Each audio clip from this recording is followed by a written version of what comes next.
Three men shared a room in a hospice. Their names were Harold, Dan, and Bill. Their room was small and cramped, and only had one window.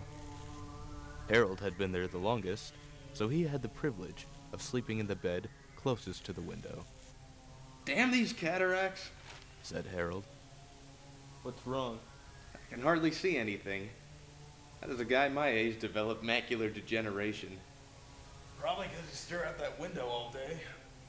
I'm wearing my sunglasses. All three of these young men were terminally ill and had a variety of health problems. Harold was going blind and had an inoperable brain tumor. Dan had a bad heart and suffered from hypertension, which was getting progressively worse. Bill was an alcoholic and had a liver infection that could not be treated. None of them had families, and no one came to visit them. The only thing that kept these men in contact with the outside world was the view Harold had through the solitary window. Maybe you ought to switch beds with one of us. You know, it's not fair you're the only one who gets to look out the window. Yeah, and besides, you're nearly blind. What good is the view if you can't even enjoy it? No way, I'm not moving. It's freezing over there. I need to stay where it's warm. Yeah, I should have thought of that before you stole my extra blanket.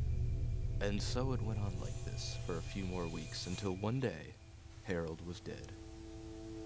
Well, now that Harold's gone, we can finally enjoy the view from our window. You said it.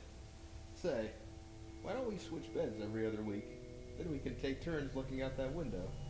Well, we'll see. Hey, why don't I describe everything I see to you? That way you can imagine what I'm seeing. Several weeks went by, and both men passed the time each day by having Dan describe everything he saw to Bill. He told him about the cars he saw and the people who walked by, and Bill thoroughly enjoyed hearing Dan's descriptions. However, after a while, Bill became jealous and wished that he could have a look out the window for himself. Oh, wow. There's a new bench in that park over there. Neat. Don't you think it's about time we traded beds for a little while? What are you talking about? Oh, it's just that we agreed to take turns sleeping in that bed. You've been laying there for nearly a month now. Well, I mean, I already moved all my stuff over to this side of the room, and that was kind of a pain to do. Besides, it wouldn't make much sense for us to keep moving our things around, now would it? Plus, they said they might be switching us to a different room, so maybe we'll get lucky and get a room with 2 windows. This did not satisfy Bill at all, and he vowed to get back at Dan for breaking their agreement. Okay, you lying son of a bitch. Bill slowly grew bitter and spiteful as his hatred for Dan intensified. He spent his days ignoring Dan as he dreamed of ways to get even. Bill decided that he had no other choice. He had to kill Dan. I'm gonna send you to hell just like I did to Harold.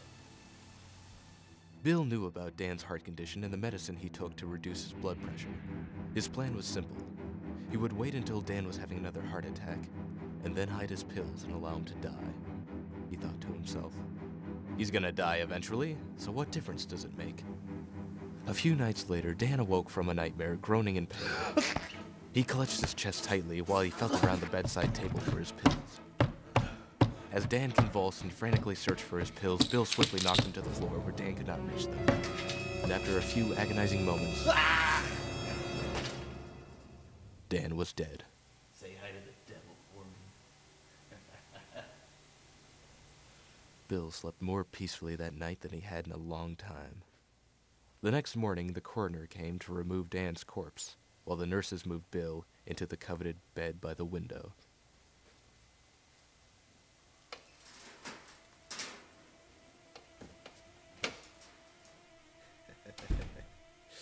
Good riddance.